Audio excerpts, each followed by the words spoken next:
turn to Senator Cassidy. Thank you all. You know, I'm a physician. You'll see that reflected. You can tell that Warnock, as a pastor, he went over. You know what I'm saying? So, Yeah, we had Well, a- maybe we- that's what- we had a lot of overs today. a lot of overs. Well, that's good. It's an important topic. I thank you for doing that.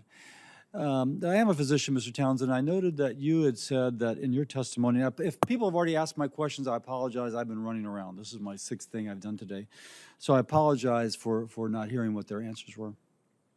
But you spoke about your ineligibility for the program of comprehensive assistance for family caregivers because your 100% service-related disability didn't require assistance each time the activity is performed. Now, I'm a physician, not a neurologist, but I remember from med school that MS waxes and wanes. And so there's other conditions which wax and wane. So tell me, how's that played? Is that still an issue? What's the way to approach the VA regarding this? Thank you very much for that question. You're absolutely correct that medical conditions like mine, like multiple sclerosis, is often associated with symptoms that tend to wax and wane, can be severe on certain occasions and less severe. That's certainly been my experience with the condition, and I'm confident that there are many other veterans out there in similar circumstances.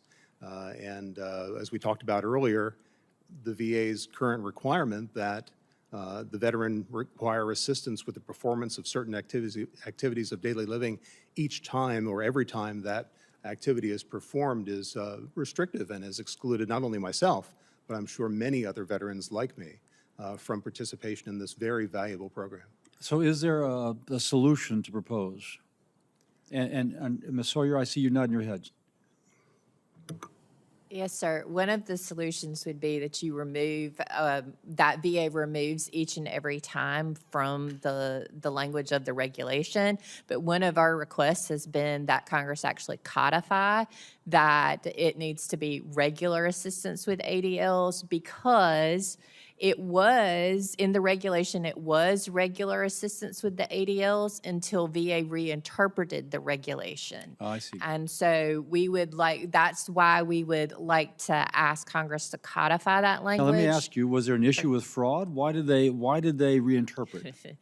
VA made a move in 2017 to what they said was to realign the program with other VA geriatrics and extended care programs. Unfortunately, what they did was make this program actually even harder to get into than those other programs. There were actually not, there is this rampant rumor and anecdote that there is a lot of fraud within this program. There has not been proven to be a lot of fraud within this program. Has there been some? Sure, just like you see in every VA program, but it is not rampant like it was, like it has been suggested. The one way that I would be curious to talk to Mr. Townsend about that you can get around the each and every time standard is that if a veteran then needs supervision with those activities of daily living, they can be those ADLs can be considered under supervision, protection, and instruction. But in the beginning, a lot of VA staffers were not trained to look at it that way under this new regulation. So I would be curious to know if he ever appealed and had it looked at through the lens of Okay, supervision, I'm going to make that a protection, question and for the instruction. record, just because I want to ask Ms. Beck something. Absolutely. Ms. Beck, I had coffee with a woman who's now my age, 66, but I remember when she was 17. And so, and a lot of it happens in the interim. And one of the things that's happened is that she has a son who's been mentally ill, and he's now 40, diagnosed when he was 27. And it was, she said at some points, she just felt like giving up. Just like, I can't do it. We can feel that, right? And you mentioned here the issue of support for the supporter. So if you had to put your finger on the critical gaps in mental health services for the caregivers, where would your finger land? Sir, thank you for that question. And yes, it is a significant problem that that we have seen quite a bit of at the Elizabeth Dole Foundation. And I think that one of the major things we recommended in our testimony just to start to impact that problem is that, it's been great that PCAFC was able to now offer mental health services for those who are eligible for that program, but that's a small minority of the population. In our testimony, we recommended that it be expanded to those in the general program as well, to at least, again, take a larger bite at the apple of addressing that. I do think also that,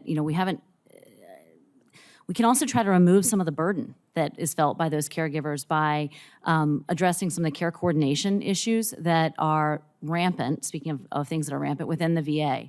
In almost every case that I have run into in years of doing this and those with the foundation, lack of care coordination has been at the root of the problem for both the veteran and the caregiver. And the amount of time that the caregiver has to spend in navigating those services and the frustration and the anger of consistently having to repeat and prove your issues and the needs is weighing very heavily on both caregivers and veterans themselves. So my friend, she said, every year I have to go and reestablish that it's true that my son has been disabled from mental illness for 20 years.